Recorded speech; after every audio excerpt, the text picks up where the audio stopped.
Halo sahabat, kembali lagi bersama saya. Hari ini saya ingin membahas tentang sudahkah kita bermurah hati.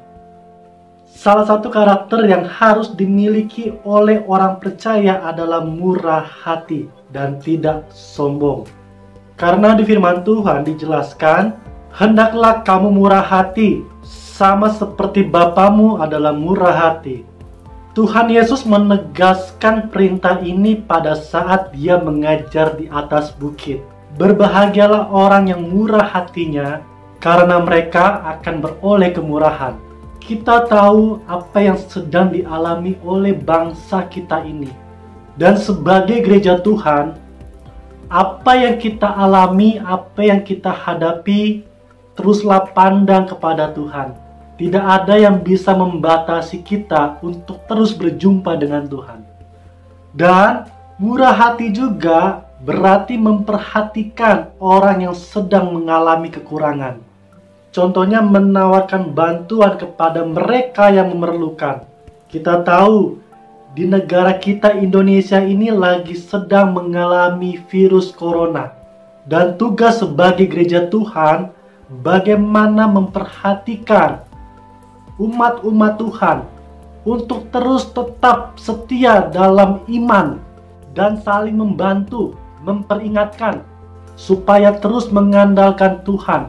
Murah hati bukan hanya bicara tentang perasaan terhadap orang yang menghadapi kesulitan, bukan perasaan simpati yang diberikan dari luarnya saja, tetapi berusaha untuk mengerti lebih dalam lagi apa yang mereka alami, sehingga dapat melihat dan merasakan apa yang orang lain rasakan.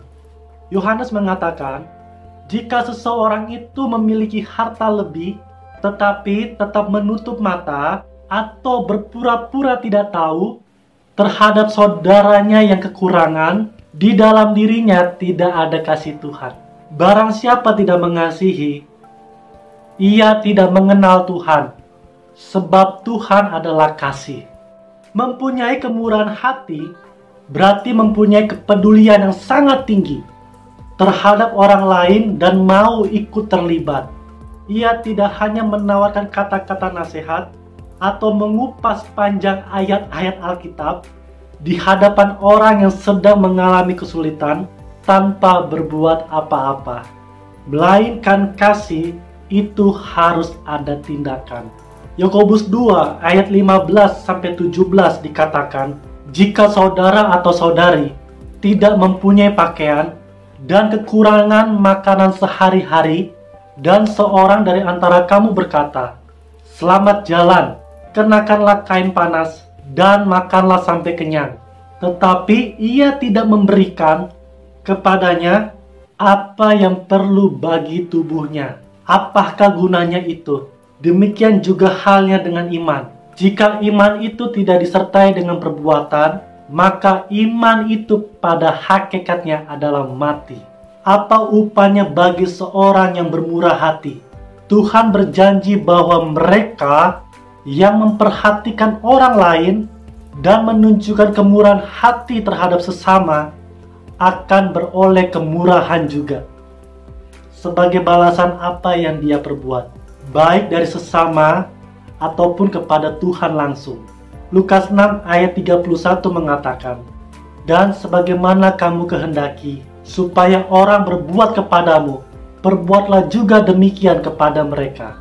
Di tengah apa yang kita alami, jangan pernah kita berpikir untuk diri kita sendiri, tetapi lihatlah orang-orang yang memerlukan bantuan kita. Apapun yang kita lakukan, yang harus kita tanamkan, landasan kita adalah kasih dari Tuhan Yesus yang tidak pernah mengenal pamrih atau upah.